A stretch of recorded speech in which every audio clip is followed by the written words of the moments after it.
సంపాదించుకున్నావు, ఎన్ని యొక్క కుటుంబాలను నువ్వు కొరకు ప్రార్థన చేయగలుగుతూ ఉన్నావు. మొదటిగా గంటగా ఉన్న ప్రార్థన ఈరోజు ఎన్ని గంటలుగా నువ్వు మార్చుకోగలిగావు.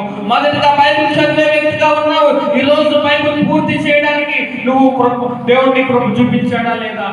ఈ రోజు నువ్వు జ్ఞాపకం చేసుకో. దేవుడి సన్నిధిలో దేవుని మందగా మనం ఉంటూ ఉన్నాము. దేవుడు మనతో మాట్లాడుతూ ఉన్నాడు. ఈరోజు ఎన్నిసార్లు మనం బైబిల్ని పూర్తిగా చదవగలిగిన వారిగా ఉంటూ ఉన్నాము. పరిశుద్ధాత్మ దేవుడు మనతో మాట్లాడుతూ ఉన్నాడు.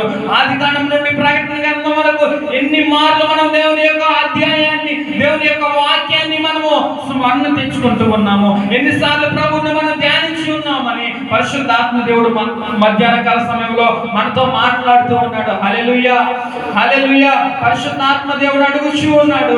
ఈ రోజు ఒక మారైనా నువ్వు బైబిల్ చదవకపోతే ఈ రోజు నీ యొక్క బైబిల్ ప్రారంభం చేయి.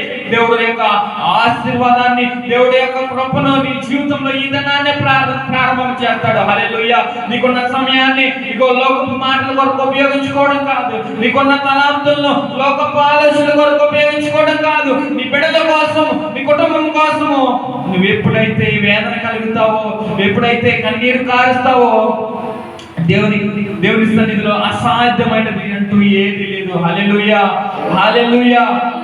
పరిశుద్ధాత్మ దేవుడి మధ్యాహ్న కాల సమయంలో మనతో మాట్లాడుతూ ఉన్నాడు. ఈ రోజు వాక్యం ఏ రీతిగా నీకు అర్థమైందో నాకు తెలియదు, కానీ పరిశుద్ధాత్మ దేవుడు కూడా నాతో స్పష్టంగా మాట్లాడుతూ ఉన్నాడు. ఈ రోజు దేవుని యొక్క వాక్యాన్ని చదవని రీతిలో ఉంటే చదవమని దేవుని యొక్క వాక్యం సెలవిస్తుంది. ఈ రోజు వాక్యం అనే అర్థం ఎదుటకు నువ్వు వెళ్ళినప్పుడు, వాక్యం అనే అర్థం ఎదుట నువ్వు నిలబడినప్పుడు, వాక్యం అనే అర్థంలో నిన్ను నువ్వు చూసుకున్నప్పుడు నీ తప్పిదాలేవో నీకు అర్థమవుతాయి. హల్లెలూయా. నీ పొరపాటులేవో నీకు అర్థమవుతాయి. హల్లెలూయా, హల్లెలూయా. నువ్వు ఏ బాటలో నడుపబడాలో దేవుడు నీకు తెలియజేస్తూ ఉంటాడు. హల్లెలూయా, హల్లెలూయా. పరిశుద్ధాత్మ దేవుడు ఎందుకు వాక్యం చదవండి.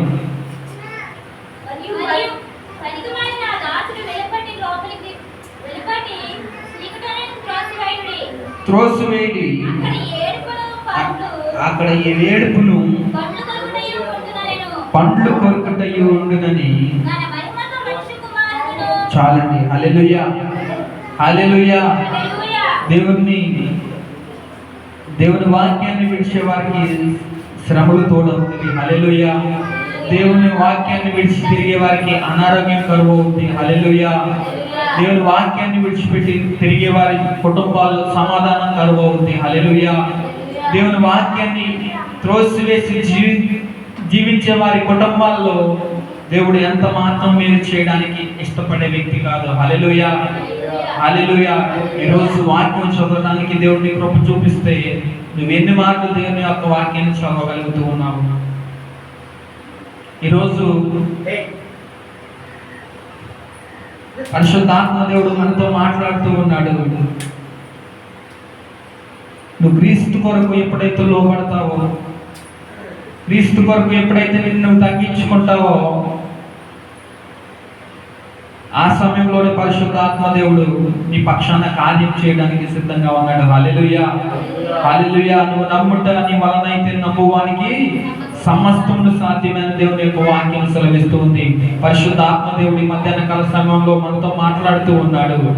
నువ్వు ఏ రీతిగా ఉన్నావో ఈ దినం వరకు తెలియదు, కానీ ఏ దినం నుంచి నీకు ఇచ్చిన తలాంతును ప్రభు కొరకు ఉపయోగించుకున్న దేవుని యొక్క వాక్యం సెలవిస్తూ ఉంది.